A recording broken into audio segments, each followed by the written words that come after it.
जय बाबा अम्मा। జై బాబా. అవతార్ మెహర్ బాబా की जय. అందరికీ జై బాబా అండి. జీవితం, ఎవరి జీవితం అయినా కూడా ఒకలా ఉండదు. ఆనందం దుఃఖం రెండు కలిగి ఉంటాయి. ఆనందం కలిగినప్పుడు మనకి గుర్తుండదు, మర్చిపోతాం. దుఃఖం ఉన్నప్పుడు మాత్రం కొంచెం ఉన్నా కూడా అది బాగా గుర్తుండిపోతూ ఉంటుంది. బాబాతో జీవితం కూడా అలాగే ఉంటుంది, తేడా ఏమి ఉండదు. బాబాతో జీవితం కూడా బాబా ఒక అర్థవంతమైన, ఆనందకరమైన, ఆహ్లాదకరమైన పాటలు, బాబా రాయించిన పాటలు. ఆ పాటలు వింటూ చక్కగా పాడేవాళ్ళ చేత పాడించుకుంటూ వింటూ ఉంటే కొంతవరకు మనం భవిష్యత్తులో రాబోయే కష్టాలు కానీ, ఇప్పుడు పడుతున్న కష్టాలు కానీ కొంచెం ఉపశమనం కలుగుతూ ఉంటుంది. లైఫ్ ఆ, అంటే ఒకప్పుడు చాలా ఎక్కువ ఆనందం కూడా కలుగుతూ ఉంటుంది బాబాతో జీవితం. ఆనందంగా ఉన్నప్పుడు బాగానే ఉంటుంది, కానీ సమస్యలు వచ్చినప్పుడు, కష్టాలు వచ్చినప్పుడు మాత్రం మరి కొంచెం మనకి దాటడం కష్టంగానే ఉంటుంది. ఇదేమిటంటే, ఎందుకంటే మనకి ధ్యేయం మనకి మర్చిపోతాం కాబట్టి, మన ఫైనల్ గోల్ ఏమిటో అది మర్చిపోయి జీవిస్తూ ఉంటాం. జనరల్గా గుర్తుకొస్తే కష్టమే అది, ఎందుకంటే అది కూడా సులువైందేం కాదు. గమ్యం అంటే మోక్షం, ముక్తి, మళ్ళీ జన్మ లేకుండా ఉండడం. మన జన్మ లేకుండా కోరుకోవడమే కావాలి అనుకుని జీవించడం అది కష్టం. ఇవి బాబా డిస్కోర్సెస్లో చెప్తూ ఉంటారు. అవి చాలా కఠినతరంగా ఉంటాయి. కొన్ని ఏమిటే, ఇదేమిటి అర్థం లేకుండా ఇలా చెప్పారేమిటి అనిపిస్తాయి కొన్ని. అటువంటి డిస్కోర్సెస్ ఒక పబ్లిక్ దర్శన్లో అటువంటి డిస్కోర్స్ ఒకసారి బాబా ఇచ్చారు. పబ్లిక్ దర్శన్ అంటే మనకు తెలుసు, గురుప్రసాద్లో. గురుప్రసాద్లో 30th May 1960 నాడు ఓ ప్రవచనం చెప్పారు బాబా. అది చిన్నదైనా కూడా దాని అర్థం ఏంటో మనకు తెలియదు. దీని అర్థం మీకు తెలుసా అని అడిగి బాబాయ్ దాని అర్థం చెప్పారు. అందులో దాని సారాంశం ఏంటంటే, తెలుగులో చెప్పాలంటే, తలకాయ లేకుండా కాళ్ళు లేకుండా అయిపోవని. తల లేకుండా కాళ్ళు లేకుండా అయిపో. దీన్ని ఇంగ్లీష్లో బికమ్ హెడ్లెస్ అండ్ ఫుట్లెస్ అని. హెడ్లెస్ అంటే తలకాయ లేకుండా, బికమ్ హెడ్లెస్ అంటే తలకాయ లేకుండా, అండ్ కాళ్ళు లేకుండా అయిపోని. అంటే ఏమిటి? కాళ్ళు నరికేసుకుని తల నరికేసుకోమని కాదు దాని అర్థం. ఇక్కడ తలాక అంటే మనకు తెలుసు, మనస్సు. మనసు లేకుండా జీవించు అని. మనసు లేకుండా జీవించడానికి వీలవు కదా అనుకుంటాం, అసంభవం కదా. అలాగే కాళ్ళు లేకుండా, రెండూ లేకుండా ఒకసారి, అదోసారి ఇదోసారి కాదు. ఏకకాలం ముందు తల లేకుండాను కాళ్ళు లేకుండా జీవించడం అంటే ఇంకేం జీవిస్తాం మనం? అది ఎలా సాధ్యమో అని చెప్పి అవుతుంది. కొంతవరకు అర్థం చేసుకోవచ్చు. అంటే నీది ఏంటో మనసు లేకుండా, ఆలోచన లేకుండా, కోరికలు ఆలోచన లేకుండా, తలని పని పని చేయకుండా, తలలో ఉన్న నీ మనసుని పని చేయకుండా జీవించు అన్నంత వరకు బాగానే ఉంటుంది. కాళ్ళు లేకుండా జీవించు అంటే నీ నడవడిక నీది కాకూడదు. నీ ఇష్ట ప్రకారం నడవడిక నడ నడవకూడదని. ఆయన ఎలా అడుగు వేయమంటే అలా అడుగు వేయాలని, ఆయన అడుగుజాడల్లో నడవాలని, ఆయన ఏం చెప్తే అది చేయాలని. గడిగడికి చెప్తారా? ఇప్పుడు ఆయన లేనే లేరు ఇప్పుడు శరీరంతో. ఎలా నడవాలో ఆయన చెప్తారా? ఇవన్నీ మనకి ప్రశ్నలు. తల లేకుండా, ఆలోచనలు కోరికలు లేకుండా జీవించడం ఎలాగా, అలాగే ఆయన చెప్పినట్టు ఆయన అడుగుజాడల్లో ఆయన ఇచ్చ మేరకు నడవడిక జీవితం ఎలాగా అని. చేత చదువుకుందాం ఇది. On 30th May 1968, Guru Prasad Pona, while discoursing to a gathering which included a group of 50 lovers from Calcutta.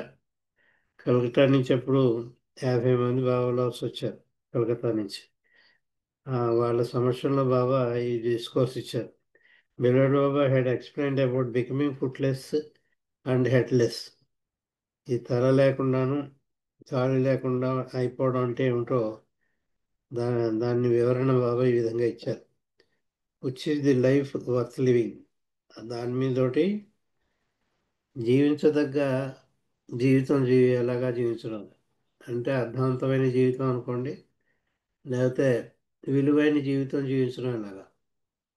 ఏ విధంగా జీవిస్తే అది విలువైన జీవితం అవుతుంది, ఏ విధంగా జీవిస్తే అది విలువలేని జీవితం అవుతుంది.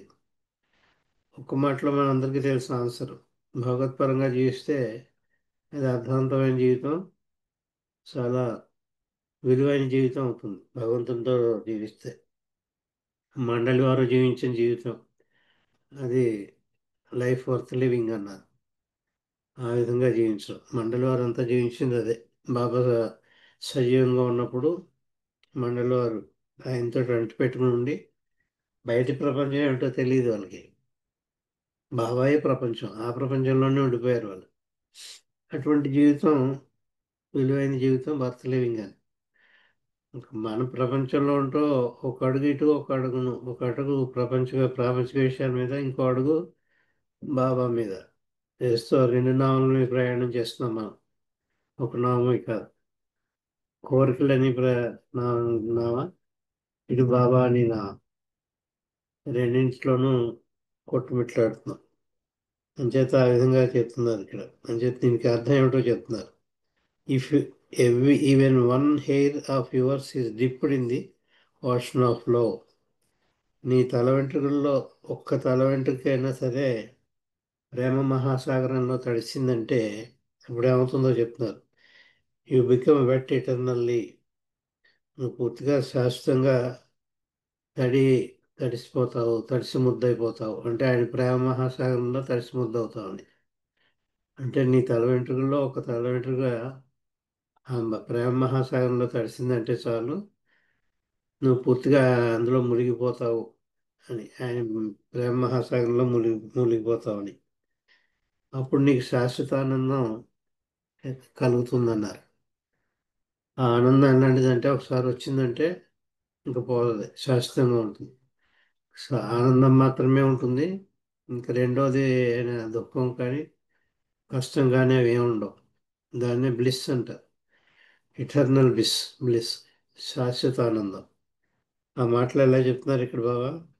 ఆ విధంగా ఒక్క తల వెంట్రుకైనా నువ్వు తడిసిందంటే నువ్వు ఆ, తడిసిపోతావు అని చెప్పారు. శాశ్వతంగా తడిసిపోతావు అంటే యు బికమ్ వెట్ ఇటర్నల్లీ అంటే ఆయన ప్రేమ మహాసాగరంలో మునిగిపోతావు అని మనం అర్థం చెప్పుకోవాలి. ఇన్ దట్ బ్లిస్, ఆ బ్లిస్లో భగవంతుని వరప్రసాదమైన భగవంతునికి త్రైలక్షణాలు ఉండేటటువంటి ఇన్ఫినిట్ బ్లిస్. భగవంతుడికి మూడు లక్షణాలు ఉన్నాయి: అనంతమైన శక్తి, జ్ఞానం, ఆనందం. ఆనందం కూడా ఉంది. అంచేత అనంతమైన ఆనందం. అంచేత అనంతమైన ఆనందంలో కనుక నువ్వు మునిగిపోతే ఇంక అందులోనే ఉండిపోతావు, బయటికి రావడం ఉండదు. అదొకటే ఉంటుంది, ఇంకేం ఉండదు ఒకసారి మునిగే ఉంటే అని చెప్పారు. In that bliss of union. ఎందుకు వచ్చిందిట ఈ ఆనందం? ఆయనతో కలిసిపోయావు కాబట్టి, ఆయనలో పరమాత్మలో లీనమైపోయావు. ఆ లీనమైపోవడాన్ని యూనియన్ విత్ గాడ్ అంటారు. ఇంగ్లీష్లో యూనియన్ విత్ గాడ్ అంటే భగవంతులో లీనమైపోవడం. అదనమాట. అంటే ఇదే ముక్తి మోక్షం. మారిపోయారు వీటన్నిటికీ. ముక్తి మోక్షం లభించిందంటే నీకు శాశ్వత ఆనందం కలుగుతుంది. ఒక్కసారి ఆ శాశ్వతానందం కలిగితే అది దానికి విరామం ఉండదు. కొంతసేపు శాశ్వతానందం పొంది మళ్ళీ కొంచెం గ్యాప్ వచ్చి మళ్ళీ పొంది అలా ఉండదు. ఒకసారి వచ్చిందంటే ఇంక కంటిన్యూస్ అది, ఇంకా దానికి విరామం ఉండదు. విధి విరామం లేకుండా అందులోనే ఉండిపోతూ ఉంటున్నారు. అంచేత in that bliss of union with the beloved that you then enjoy. అప్పుడు నువ్వు అటువంటి అప్పుడు నువ్వు ఆ, పొంది ఆనందం ఏదైతే ఉందో, దేర్ ఇస్ నో బ్రేక్. దానికి ఇంకా బ్రేక్ లేదు, విరామం లేదు. అంటే ఇంకా అంతం లేదు, కంటిన్యూస్. ఇంకా వచ్చింది అంటే ఇంకా ఆగదనమాట. అనంతంగా ఉంటుంది. అంటే బ్రేక్ అన్నది ఉండదు. మన ఇంటర్వెల్లో ఏదో చూస్తూ ఉంటాం మనం. ఆ, విశ్రా ఇంటర్వెల్ అని ఇస్తుంటారు సినిమాకి కూడా. మూడు మూడు గంటల సినిమాకి కూడా ఏదో కాలు కూర్చోని తెచ్చుకుందుకు కొంచెం గ్యాప్ కింద. అలాగే ఇక్కడ మాత్రం అటువంటి విరామం ఏమి ఉండదు అంటున్నారు. There is no break. It is continuous. అది కంటిన్యూస్గా ఆపు లేకుండా, ఆ, విరామం లేకుండా నువ్వు ఆ ఆనందాన్ని పొందుతుంటావు. It is continues. From head to foot you become God. ఇక్కడ చెప్తున్నాను, తలకాయ నుంచి ఆపాదమస్తకం ఉంటుంది దీన్ని. హెడ్ హెడ్ టు ఫుట్ అన్నది తెలుగులో ఆపాదమస్తకము అని ఒక మాట ఉంది. ఆపాద అంటే పాదాల దగ్గర నుంచి, మస్తకం అంటే శిరస్సు వరకు, అంటే ఎంటైర్ అనమాట, పూర్తిగాని. తల నుంచి శిరస్సు వరకు అనుకోండి, కాళ్ళ నుంచి పాదాల నుంచి శిరస్సు వరకు అనుకోండి. అది అంతే. From head to foot you become God. అంచేత పూర్తిగా నువ్వు భగవంతుడే అయిపోతావు. అంచేత నువ్వు ఆ శాస్త్రానందాన్ని పొందుతావు. ఎటువంటి శాస్త్రానందం అంటే ఇందాక చెప్పాను, ఒకసారి ఆనందంగా ఉంటాం మనం, ఒకసారి దుఃఖం ఏదైనా వచ్చేస్తూ ఉంటుంది. కష్టాలు వస్తూ ఉంటాయి, దుఃఖాలు వస్తూ ఉంటాయి, తట్టుకోలేకుండా ఉంటాయి అవి. ఎంత సమాధానం పరుచుకుందామన్నా కూడా మనకి వీలవదు. అలా కాకుండా ఈ ఆనందంలో కనుక మునిగి ఉంటే ఇంకా కంటిన్యూస్గా అదే ఉంటుంది. అది అంచేత ఆపాదమస్తుగా నీకు భగవంతుడే అయిపోతావు నువ్వు. అంటే నీ నరనారాయణ పూర్తిగా శరీరం అంతా కూడా భగవంతుడే అయిపోతావు అని చెప్తున్నారు. From head to foot you become God. ఎప్పుడు ఇఫ్ ఇన్ దిస్ పాత్, అది ఎప్పుడు సంభవిస్తుంది నీకు ఇలా అయిపోవడం, ఈ శాశ్వతానందం పొందడం ఎప్పుడు ఎటువంటి సందర్భాల్లో సంభవిస్తుందంటే, ఇఫ్ ఇన్ దిస్ పాత్, నువ్వు ఇప్పుడు ఆధ్యాత్మ మార్గంలో ఉన్నావు. ఈ ఆధ్యాత్మిక మార్గంలో నువ్వు ఇప్పుడు ఉన్నావు కాబట్టి, ఈ మార్గంలో నువ్వు ఈ మార్గంలో ఉంటే, ఈ ఆధ్యాత్మ మార్గంలో if in this path you become footless and headless. ఈ ఆధ్యాత్మిక మార్గంలో నీ జీవనం ఎలా ఉండాలంటే, తలకాయ లేకుండా పాదాలు లేకుండా జీవించాలి.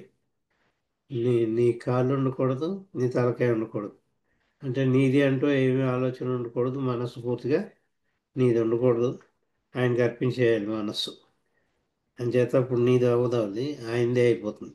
హెడ్లెస్ అంటే ఇది మనం నిద్రపోతున్నప్పుడు జరుగుతుంది.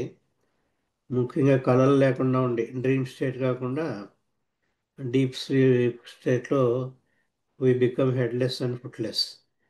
అప్పుడు మన కాళ్ళు ఉన్నాయని కానీ తలకాయ ఉన్నాయని కానీ ఏమీ తెలియదు మనకి. ఎందులో ఉంటావు, ఏకత్వమే ఉంటుందంతా ఆ గాఢ నిద్రావస్థలో. జీవించున్నప్పుడు కూడా అలా అయిపో నువ్వు, ఆధ్యాత్మ మార్గంలో ఉన్నప్పుడు. ఇఫ్ ఇన్ దిస్ పాత్ అన్నారు అని చెప్పి పీకి క్యాపిటల్ లెటర్ పెట్టారు. అంటే ఆధ్యాత్మ మార్గంలో, భగవంతుని మార్గంలో, ఇప్పుడు నువ్వు ఉన్న భగవంతుని మార్గంలో నువ్వు ఎలా అయిపోవాలంటే, నీ ఉనికి నువ్వు కోల్పోవాలి. నువ్వు హెడ్లెస్ అయిపోవాలంటే నీ ఉనికి నువ్వు కోల్పోవాలి. నీ ఆలోచనలో నీ యొక్క అస్తిత్వం ఉండకూడదు. నీ అస్తిత్వం అంటూనే ఉండకూడదు. అలాగే నీది అంటూ ప్రక్రియ ఉండకూడదు. ఫుట్లెస్ అంటే నీ ఎక్కడికి కదలో అలాగే ఉండిపోతావు అనమాట. కాళ్ళు లేవు కదా, కాళ్ళు లేనివాడు ఎలా ఉంటాడు అలా. అలా అయిపోవాలి. ఈ ఆధ్యాత్మ మార్గంలో కనుక నువ్వు అలా అయిపోతే, అప్పుడు నీకు ఇందాక చెప్పిన శాస్త్రానందం విధి విరామం లేకుండా కంటిన్యూస్గా ఉండేటటువంటి దివ్యానందాన్ని నువ్వు చేరుకుంటావు. How to become footless and headless asked Baba. బాబాని అడుగుతున్నారు, ఆధ్యాత్మ మార్గంలో మన తల లేకుండాను కాళ్ళు లేకుండా జీవించడం ఎలాగా అని అడుగుతున్నారు. తల లేకుండా కాళ్ళు లేకుండా ఆధ్యాత్మ మార్గంలో జీవించడం ఎలాగో చెప్తున్నారు. Do what ever I tell you. నేనేం చెప్తే అది చెయ్యి.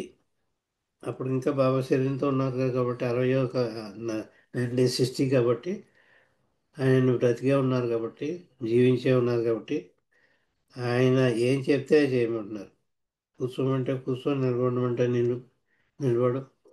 పెద్ద పర్వతానికి తీసుకెళ్ళిపోయి శిఖరాగ్రం మీద అక్కడి నుంచి దూకుంటే వెంటనే ఆలోచన లేకుండా బాబాయ్ చూసుకుంటాడు అని దూకూడదు మళ్ళీ అక్కడ. అంటే ఏమిటి, బాబాయ్ చూసుకుంటాడు అంటే నేను చచ్చిపోతాను ఎలాగనో దూకితే, నన్ను చచ్చిపోకుండా బాబా బతికిస్తాడు అనుకుంటూ దూకకూడదు. ఆలోచన మళ్ళీ హెడ్ వచ్చేసినట్టే అది లెక్క. దూకు అంటే వెంటనే దూకొని అంటే వేరు మాట లేకుండా ఆయన దూకమన్నాడు, దూకేసిన అంతే. తర్వాత ఏమవుతుంది అన్నది ఆలోచించకూడదు. శిఖరాగ్రం నుంచి, ఆ పర్వతం నుంచి దూకడం వల్ల నీకు జరిగి పర్యవసానం ఏమిటో కూడా నీ మనసులోకి రావడానికి వీల్లేదు. Do what ever I tell you. ఇది వినడానికి బాగానే ఉంది. ఆయన చెప్పినట్టు చేయడమే కదా. ఇలా రా అంటే పెడతాం, అలా పో అంటే పోతాం అనుకుంటాం. అది చాలా కష్టం. ఆయన చెప్పినట్టుగా చేయడం అనేది ఇప్పటికీ అప్పటికీ ఎప్పటికీ కష్టమే. ఇప్పటికీ కూడా ఆయన చెప్పినట్టు చేయట్లేదు. ఏ విధంగా చేస్తే మన మనస్సు ఆనందంగా ఉంటుందో ఆ విధంగా చేసుకుంటూ పోతున్నాం మనం. మన మనసుకి ఆనందంగా లేకపోతే అక్కడికి వెళ్ళాం, అవి వినం, అది చెయ్యం, ఆ పని చెయ్యం. చేత మన మనసు యొక్క ఆహ్లాదాన్ని మనం మాత్రమే కోరుకుంటున్నాం. మన మనసు ఆహ్లాదాన్ని ఎంతవరకు కోరుకున్నాం? ఆయన చెప్పినట్టు విన్నట్టు కాదు. ఆయన ఏం చెప్తే అది చేసినట్టు కాదు. ఆయన ఏం చెప్తే చేసినట్టు కాదు. Do what ever I tell you. Do not use your mind. అదే చెప్తున్నాను, నీ మనసుని రానివ్వకు, కొంచెం కూడా ఉపయోగించకు. ఇందాక నేను చెప్పిన ఉదాహరణ అదే. మన మనసు అక్కడ వచ్చేస్తుంది. పెద్ద పర్వతం మించి కిందకి దూకమంటున్నారు. దూకితే ఆయన రక్షిస్తాడనే ఆలోచన కానీ, ఆయన ఉన్నాడు కాబట్టి నాకేం కాదని కానీ ఆలోచన వచ్చినా కూడా నీ సొంత ఆలోచన అయిపోతుంది. అంచేత do not use your mind. అటువంటి సందర్భాల్లో ఆయన చెప్పినట్టు ఆదేశాలు ఇస్తే ఆ ఆదేశాలకి నువ్వు తలొగ్గి అది చేసినట్టే ప్రయత్నించాలి. పక్షి ఎగిరినట్టు ఎగురు అన్నాడు ఒకసారి. అదెలా సాధ్యం?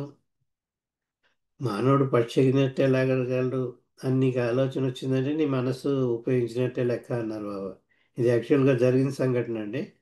బాబా, నువ్వు చేయవలసిందల్లా పక్షి ఎలా ఎగురుతుందో పోజు పెట్టి కొంచెం ఇలా ఎగిరినట్టేనే చేయాలి. అది అప్పుడు ఆయనది ఆచరించినట్టే అవుతుంది. అది నువ్వు చేయగలవా చేయలేదా అని కాదు. నీ తలతోటి నాడు అన్నాడంటే తల కిందకి పెట్టేసి కాలు పైకి పెట్టేయాలి అంతే. ఎస్ ఎస్ చాలు చాలులే అంటారు. అందుకే విజిల్ వేయడం చేత కానీ జిఎస్ఎన్ మూర్తి గారిని విజిల్ వేయమన్నాడు. ఇంగ్లీష్లో ఉపన్యాసం ఇవ్వడం చేత కానీ బైబిల్నేమో ఇంగ్లీష్లో ఉపన్యాసం ఇవ్వమన్నాడు. వైద్యులు ఇంగ్లీష్లో ఉపన్యాసం ఇచ్చేసారు కానీ ఈ మేధా సంపత్తితో మునిగిపోయిన జిఎస్ఎన్ మూర్తి గారు మేధా సంపత్తితోటి ఆలోచించారు.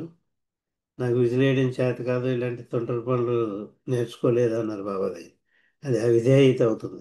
ఆయన చెప్పినట్టు చేయడం అవ్వదు. అటువంటి ఉదాహరణలు మనకి ఆయన ప్రత్యక్షంగా మనకు చూపించారు. ఆయన చెప్పినట్టు చేయడం చాలా సులువే కదా అనుకుంటాం. చాలా కష్టం. సరే, do what ever I tell you. Do not use your mind. నేను నా ఆదేశాన్ని నువ్వు ఆచరించేటప్పుడు నీ మనస్సుని రానివ్వకు. నీ మనసుని కొంచెం నీ ఆలోచనలు ఏమీ రానివ్వద్దు. నీ మనసుతోటి నువ్వేం ఆలోచించకుండా ఆయన నేను చెప్పినట్టు చెయ్యి. When the will of the beloved becomes your will. అది ఎలా సాధ్యం అంటే ఆయన ఇచ్చే నీ ఇచ్చేవాళ్ళు. ఆయన ఇచ్చేయంటే పర్వతం మించి దూకమని. అది నీ ఇచ్చే ఇష్టపూర్వకంగా దూకేయాలంతే. భగవంతుని ఇచ్చే మేరకు నేను ఈ పెద్ద పర్వతం మించి దూకేస్తున్నాను. పక్షులే ఎగురు అంటే పక్షులాగా ఎగిరేయాలి అంతే. ఎంతవరకు సంభవం అన్నది ఎగిరేవా లేదా అన్నది కాదు, కనీసం దాన్ని ప్రయత్నించాలి. గాల్లో విమానం ఎగురుతున్నట్టు ఊహించుకుని ఎగిరేయాలి అంతే నువ్వు. చేతిని మైండ్ ఉపయోగించామంటే మళ్ళీ ఆయన చెప్పినట్టు ఆయన ఇచ్చేని ఇచ్చేవదు.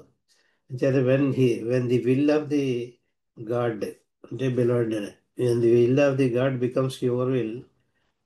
ఆయన బాబా యొక్క ఇచ్చేని ఇచ్చే అయినప్పుడు then you are footless and headless. అటువంటి సందర్భంలో నీకు తల లేనివాడివి, కాళ్ళు లేనివాడివి అవుతావు. అంచేత ఆ విధంగా ఆయన ఆదేశాలు మనకి జీవించడమే తల లేకుండాను కాళ్ళు లేకుండా జీవించడం అని చెప్పారు. ఈ దీనికి పరస్పర విరుద్ధమైన ఆదేశాలు ఇచ్చారు బాహుకల్చర్ గారికి. అది ఎన్నోసార్లు ఎంతోమంది ఉపన్యాసాల్లో చెప్పారు, చదువుకున్నాం కూడా. అటువంటి చాలా కష్టం. మంచినీళ్ళు తీసుకురా అని చెప్పి వెంటనే ఫ్యాన్ వెయ్యి, ఫ్యాన్ ఆన్ చెయ్యి అన్నారు.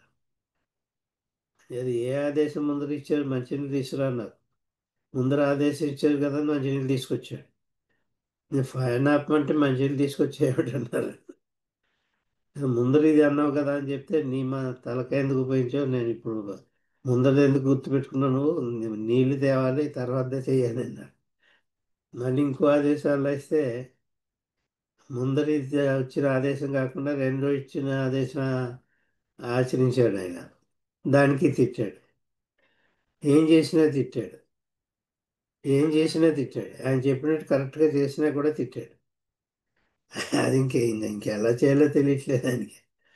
నువ్వు ఫెయిల్ అయ్యావు అన్నారు. అవును బాబా, ఫెయిల్ అయిపోయాను, కరెక్ట్ నువ్వు చెప్పినట్టు చేయలేకపోయాను అన్నారు. అది అనకుండా లాజికల్గా ఆలోచించి లాజికల్గా చెప్పాడు బాబాతో.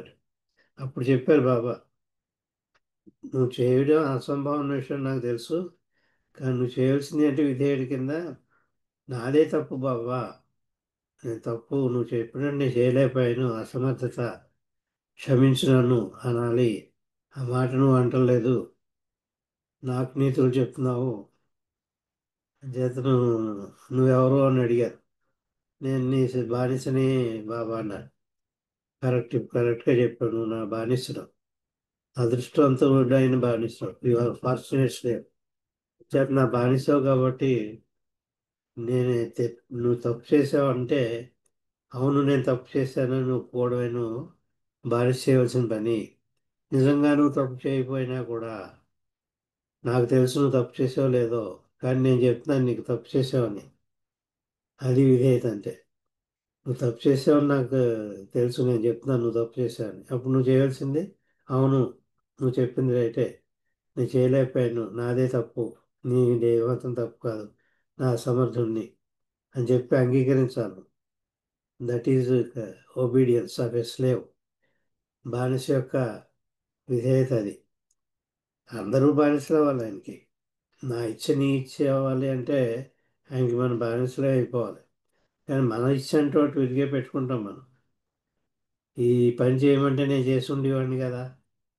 ఆ, అదేంటి ఇంగ్లీష్లో ఉపన్యాసం ఇవ్వమని నాకు చెప్పొచ్చు కదా, నేను చేసేవాడిని కదా, ఏలేమని చెప్తాడేమిటి అని మన మనస్సు ఆలోచిస్తే ఇంకా ఆయన చెప్పినట్టు ఆయన ఇచ్చే మన ఇచ్చేలా అవుతుంది.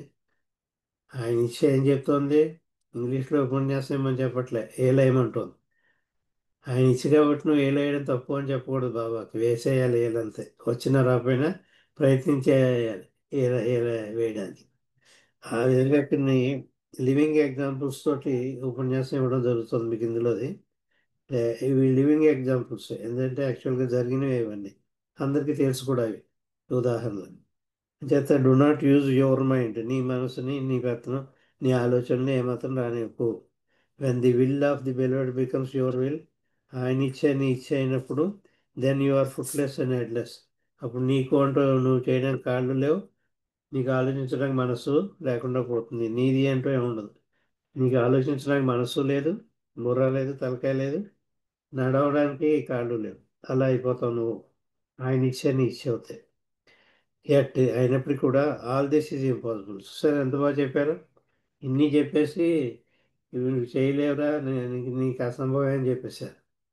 ఆ విధంగా నేను చెప్పినట్టు నువ్వు చేయడం అసంభవం, ఇట్ ఈజ్ ఇంపాసిబుల్, నువ్వు చేయలేవు అని చెప్పేస్తున్నారు బాబాయ్. ఆయన ఎందుకు ఇచ్చారు ఆదేశాలు, తర్వాత చెప్తున్నారు ఎందుకు ఇచ్చారు ఆదేశాలు. At all this is impossible అయినప్పుడు కూడా ఈ విధంగా చేయడం అనేది అసంభవమే అన్నారు, అసాధ్యమే అన్నారు. ఇంపాసిబుల్ అంటే అసాధ్యం. Even the very desire for union with beloved God is madness. అంచేత నీ మనసులో భగవంతుల్లో ఐక్యమైపోవాలని కోరిక వచ్చినా కూడా అది హెడ్లెస్ అవుతుంది. నీ మనసులో ఒక ఆలోచన వచ్చింది, ఒక కోరిక వచ్చింది, ఆ కోరిక ఏమిటి, భగవంతుల్లో ఐక్యమైపోవాలి, ముక్తి మోక్షం కావాలి అని ఒక ఆలోచన వచ్చినా కూడా నీ మనసును నీ ఇచ్చేదో చెప్పేస్తున్నావు. అది భగవంతుని ఇచ్చేది కాదు. అది భగవంతుని ఇచ్చే అవునో కాదో కూడా నీకు తెలియదు, కానీ నీ ఇచ్చి మాత్రం ఒకటి ఉంది. నీ ఇచ్చే ఏమిటి, ఆయనలో ఐక్యమైపోవడం. అంచేత నీకు మనసులో ఆ ఒక్క ఆలోచన వచ్చినా కూడా తప్పే అన్నారు. భగవంతులో ఐక్యమైపోవాలనే ఆలోచన నీ మనసులో వచ్చినా కూడా అప్పుడు కూడా హెడ్లెస్ అవ్వవు నువ్వు. నీ నీ ఇచ్చేదో అది చెప్తున్నావు. ఆయన ఇచ్చే నీ ఇచ్చే అయినప్పుడు ఇంకా నీకంటూ ఒక ఇచ్చ ఉండకూడదు. అక్కర్లే నాకు ఇప్పుడప్పుడే మోక్షం, ఇంకా 10 జన్మలు ఈ బాబా అని అడిగినా నా ఇచ్చే అవుతుంది. అలా కాదు బాబా తక్షణం ఇప్పుడే ఇచ్చే నాకు మోక్షం అని అడిగినా నా ఇచ్చే అవుతుంది. నీ ఇష్టం బాబా, నువ్వు ఎప్పుడు ఇస్తే అప్పుడే ఈ మోక్షం అని అడిగినా కూడా నా ఇచ్చే అవుతుంది.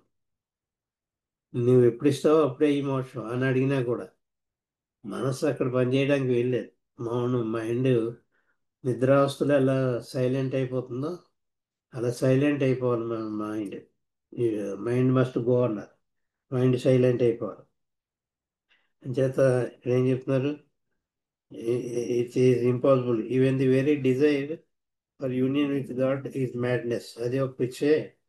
భగవత్ సాక్షాత్కారం కావాలి, భగవంతులు ఐక్యమైపోవాలన్నది కూడా ఒక పిచ్చి ఆలోచన అంటున్నారు. So there remains only one solution. అంచేత ముక్తి మోక్షం కావాలనుకోవడమే తప్ప అన్నం కూడా తప్పే అంటున్నారు. కాబట్టి మరి దీని పర్యవసానం ఎలాగ బాబా, దీనికి ఏమిటి ఆన్సర్, ఏమిటి, ఎలాగా మేము బతకడం అని ఎవరైనా అడిగితే, so there remains one solution, దీనికి ఒక పర్యవసానం ఉంది అని చెప్తున్నారు. అదేమిటో, and that is to become the very dust at the feet of the perfect master. సద్గురు అయినా లేకపోతే అవతార పురుషుని ఆయన పాదాల చెంత నీ జీవితం మా డస్ట్ అయిపోవాలి, ధూళి అవ్వాలి. ఆయన పాదాల చెంత ధూళి. ధూళి ఎందుకన్నా అవ్వాలన్నారంటే ధూళికి దాన్ని ఇచ్చంటూ ఏమి ఉండదు. దాన్ని శిరస్సుకి రాసుకున్న నుదుటిని ఒక విభూతిలా రాసుకున్నా కూడా దానికి ఏ భావన ఉండదు. కాళ్ళతోటి మెట్టేస్తూ ఉంటాం, కింద పోసేసి ధూళిని దాన్ని తొక్కుతూ ఉంటాం, మనం అవమానిస్తూ ఉంటాం. అంచేత దాన్ని అవమానిస్తూ దాని మీద ఉమ్ము కూడా వేస్తాం. ఆ ధూళి ఉంటుంది కింద, ఉమ్ములు వేసుకుంటూ పోతాం మనం. ఉమ్మేసినా అదేం మాట్లాడదు. అలా అని చెప్ప తీసి నుదుటికి రాసుకున్నా ఏం మాట్లాడదు. దాన్ని గౌరవించాం, నుదుటికి రాసుకున్నాం విభూతిలాగా. అంచేత డస్ట్ ఏదైతే ఉందో దానికి కంప్లైంట్ అనేది ఏమి ఉండదు దానికి, అలా పడి ఉంటుంది అంతే. చేత నా పాదాల చెంత నువ్వు ధూళి అయిపో అని చెప్తున్నారు బాబా. అసలు నిద్రావస్థలో బతుకున్న నిద్రావస్థలో ఉన్నట్టు నువ్వు మెలకుగా ఉన్నప్పుడు ఉండాలన్నమాట. అది ఆయన పాదాల చెంత ధూళి అయిపోవడం అంటే. అంచేత అంచేత ఏమంటున్నారు, that is to become the very dust at the feet of the perfect master. Implicit obedience to the perfect master ఇది ఓన్లీ ఆన్సర్. ఇంప్లిసిట్ ఒబీడియన్స్ అంటే ఇది ఏది ఏది అది సంభవం అసంభవం ఆలోచన కూడా ఆలోచించకుండా అసంభవమైంది చెప్పినా కూడా ప్రయత్నం చేయాలి చేయడానికి. దాన్ని ఇంప్లిసిట్ ఒబీడియన్స్ అంటారు. హఫీజ్ సూక్తులు రాస్తారు. ఆయన పిచ్చాడై చెప్పడం, ఆయన చెప్పడంలో తప్పులేదు, ఆయన ఆయన నువ్వు అర్థం చేసుకోవడమే తప్పు అని రాస్తున్నారు హఫీజ్ సూక్తుల్లో. Without the question of why and what. నీ గురువు చెప్పింది నువ్వు ఎందుకు, ఏమిటి, ఎలా సాధ్యం అని ప్రశ్న, ఏ రకమైన ప్రశ్న ఉత్పన్నం కాకూడదు నీ మనసులో. ఉత్పన్నం కాకుండా ఆయన చెప్పింది ఆచరించాలి నువ్వు అంతే అని చెప్పి ఆ మూడు సూక్తులు ఉన్నది. ఆయన బాడీ డ్రాప్ చేసేటప్పుడు కూడా అది పలకాన్ని తీసుకొచ్చి మరి గుర్తుగా హఫీజ్ సూక్తులు బోర్డు తెప్పించి అక్కడ పెట్టారు. అంచేత అదనమాట ఇంప్లిసిట్ ఒబీడియన్స్ అంటే హఫీజ్ సూక్తులు మనకు గుర్తు రావాలి. ఆ, అదేంటి బాబా ఇలా చెప్పారు, బాబా గుర్రలేదా అంటూ ఉంటాం మనం ఒకసారి. అంచేత అలా అన్నాము అంటే మనకి ఇంప్లిసిట్ ఒబీడియన్స్ లేనట్టు లెక్క. ఆయన చెప్పిన దాంట్లో తప్పు పట్టుకోవడానికి ప్రయత్నించకూడదు మనం. Where his orders are concerned, ఆయన ఆజ్ఞలకి సంబంధించినంత వరకు ఫాలో దెమ్ లిటరల్లీ, తూచా తప్పకుండా అక్షరాల పాటించు అంటున్నారు. ఫాలో దెమ్ లిటరల్ అంటే అక్షరాల పాటించు. అక్షరాలే పాటించు అంటే శిరస్సుతోటి నడువు అంటే అంతే. శిరస్సుతోటి నడవడం, కాళ్ళు పైకి ఎత్తేయడం, శిరస్సు కింద పెట్టేయడం అంతే. తర్వాత నువ్వు నడిచేవా లేదా అన్నది దానికి వెంటనే ఉద్యుక్తుడైపోవాలి అంతే. అంచేత where his orders are concerned, ఆయన ఆజ్ఞలకు సంబంధించినంత వరకు ఫాలో దెమ్ లిటరల్లీ, వాటిని తూచే తప్పకుండా ఆచరించు. డోంట్ యూజ్ యువర్ హెడ్, నీ ఆలోచనని నీ మనసుని ఉపయోగించు ఇక్కడ. టు అనలైజ్ దేర్ సిగ్నిఫికెన్స్, దాంట్లో ఎందుకు చెప్పాడు బాబా అది ఇలా చేస్తే నా మోక్షం ఇస్తాడా, ముక్తి ఇస్తాడా, అసలు ముక్తికి మోక్షం ఏలేయడానికి సంబంధం ఏముంది, ఏలేయమంటున్నాడు, దానిలో ప్రయోజనం ఏమిటి, రౌడీ వాళ్ళు వేసేది కదా ఇలా, ఇంతమందిలో ఆయన భగవంతుడు అవుతే ఇలాంటి చిన్న చిన్న ఆ, కోరికలు కోరతాడా, ఏలవేయమని ఇంకోటని, అదే ₹1,00,000 తెచ్చి నాకు అని చెప్పి అడగచ్చు కదా, ఏలవేయమంటాడు ఏమిటి, ఇలా మనం ఆలోచించామంటే అది ఇంప్లిసిట్ ఒబీడియన్స్ అవ్వదు. ఏలేయమన్నాడు వేసేయడం సులువు కదా ఏలేయడం. రాకపోయినా ప్రయత్నించాలి, వేసినట్టు నటించాలి. ప్రయత్నించాలి, నటించడం కాదు, ప్రయత్నించాలి. Don't use your head to analyse their significance. నేను ఇచ్చిన ఆదేశాల యొక్క ఆ, సాధ్యాసాధ్యాల గురించి నువ్వు బేరీజ్ వేసుకుని వాటి గురించి కుస్తీ పట్టకు అని చెప్తున్నారు. అనలైజ్ చేసుకోకు దాని గురించి అని. Don't analyse the significance of my orders. Do what the perfect master wants you to do. నీకు సద్గురువు ఏం చెప్తాడో అది అక్షరాల ఆచరించే అంతే. చెప్పిందే తడువుగా అది ఆచరించేయడమే. నీ పీకి కోసి నా చేతిలో పెట్టు అంటే పీకి కోసేయడానికి బ్లేడ్ తీసుకెళ్ళి ఏదో తీసుకుని వెంటనే పీకి కోసేసుకోవడానికి వెంటనే ప్రయత్నించాలి. ఇది ఎక్కడ కత్తి కనిపించదే అన్న కూడా రాకూడదు నీకు.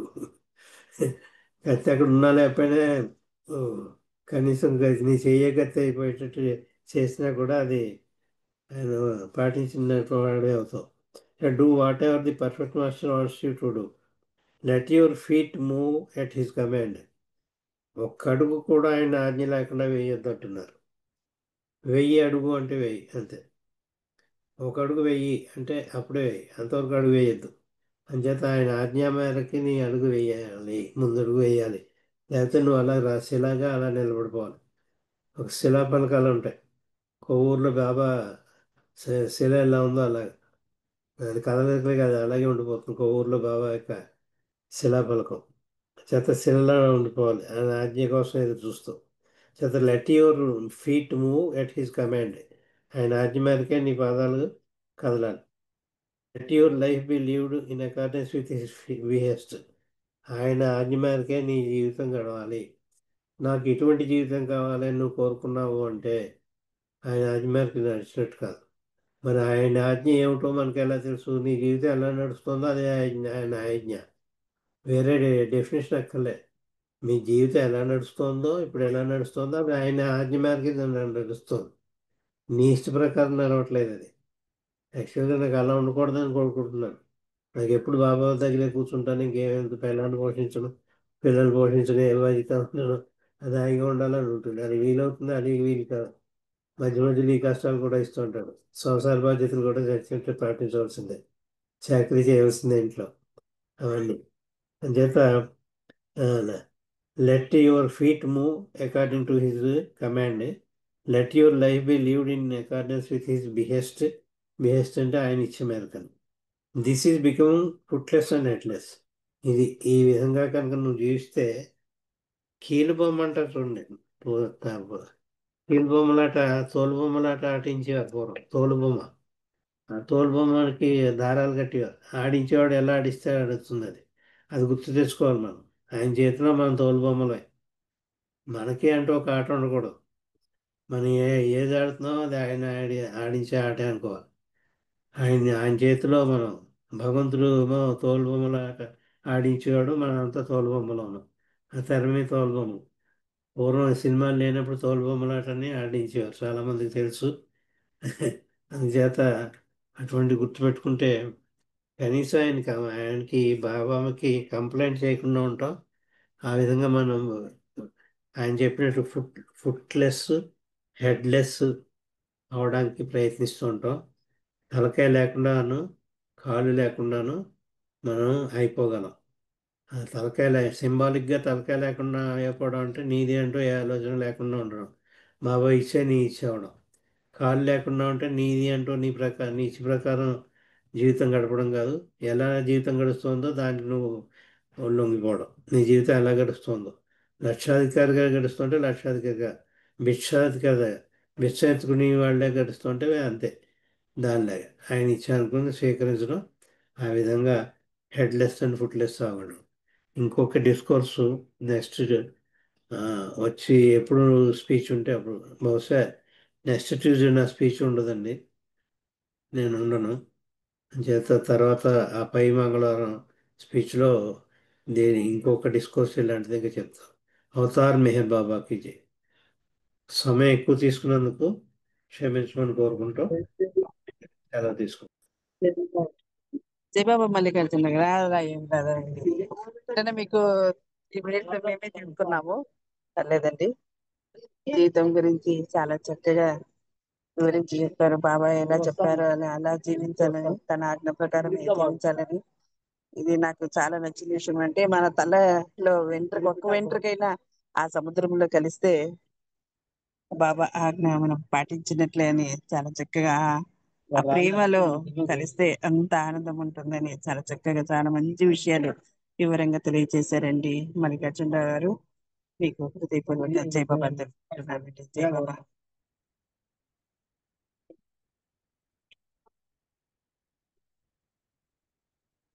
ఇది సంకీర్తనలో భాగంగా శర్మ గారు జై బాబా అండి, ఒక సంకీర్తన చేయండి. రజని గారు మీరు రెడీ చేయండి.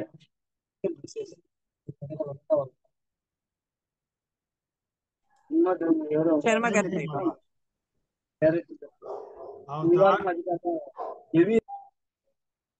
అవతార్ మెహర్ బాబా కి జై. జై మెహర్ బాబా.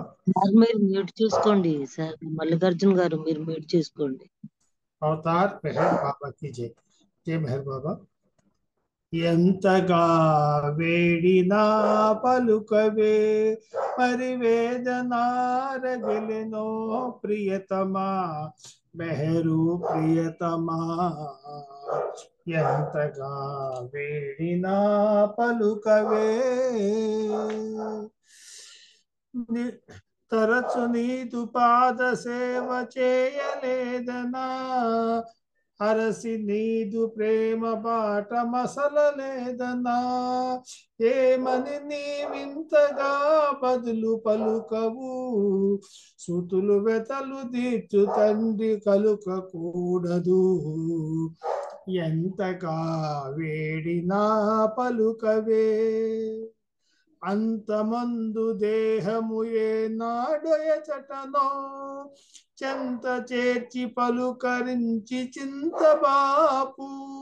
7 ఏండ్లకేని మరల రావు అంతవరకు వేచి ఉండవల్ల కాదు. ఎంతగా వేడినా పలుకవే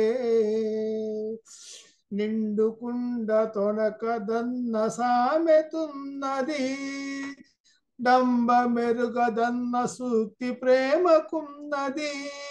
ఆడంబర బుడగ చేసి మనసు తీసుకో మనసు పోతే గాని నీలో మసలలేనులే.